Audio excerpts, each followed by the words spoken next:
Okay, another fun one, half day game changer. Had Jim in town, good player. At one time was a scratch golfer. Now it's probably around a 4 or 5. Looking to ultimately hit it a little bit further, but number one, be a little more consistent with his ball flight.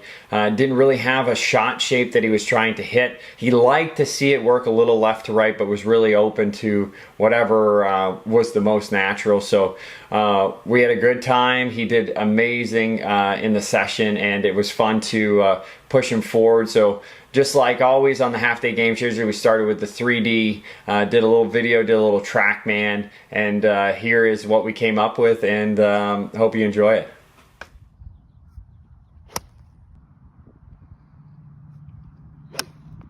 So that's you. So let's see the left hand lift. There you go. And right hand. Perfect. When we looked at Jim's overall tendencies, so I always start with the easy. So what was the setup? The setup was a bit in the heels, and then in the first move, the club would start to get behind him. So from there, he didn't really have much options. So to keep his balance, he would let his hips move towards the ball. So if you look in the top right graph here, the hips, the thrust number of the pelvis, you can see it driving up, meaning moving towards the ball. So here's it in 2D.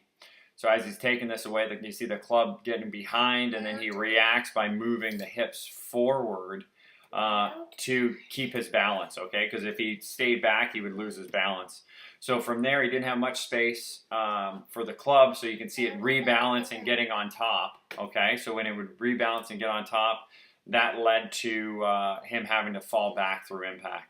So looking more detailed at the chest or thorax sway, you can see it started to go a little bit towards the target in the backswing, and then actually at sort of midpoint of downswing, you see it start to really drive backwards through impact. So the idea that the chest was forward and then the club was on top, so that's a pretty steep position, relative to how much attack angle it would cause. So then he would drive his chest back very hard through impact, which can potentially cause some lower back stress. Here, as he went back, now the lower body from a pelvis standpoint, he actually was 0 right to the top. So creating way more space in his backswing than he did before. And actually at impact had a lot more space. He sort of stayed right around 0, creating a lot more room than he did before. So if we looked at this swing here quickly, I'll just spin it around in 3D. Try not to make it spin too much. There we go. So if we watch that lower back or sort of back of the pelvis here, he created, this was a pause drill, go up and hit. And when he did that, it just made it look so simple and so much more room coming through. And I'll also put that up in 2D.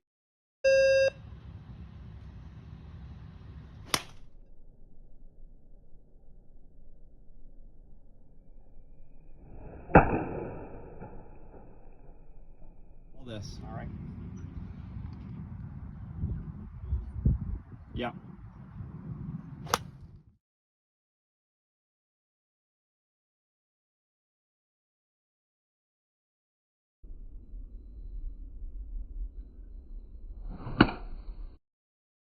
From it, so you could a little further from it, yeah, to get to the balls of the feet. Yeah. Hips a little bit more tucked with the knee flex. Yeah. So that the hips are not back here. Yeah. Keeping me on the balls rather than on the heels. Yeah, that's right. And then from there, the takeaway. Left shoulder stays more level, higher. Yep. Club goes more out instead of back. Yep. So that calms the wrist down a lot. Yep. And then we imagine that tones on and the stick's behind you. Yep. Hands stay in front of you, yes, as you push into the stick. And the right hip goes back to load into the right heel. Yep. And from there, turn, rotate, and stand up. Love it.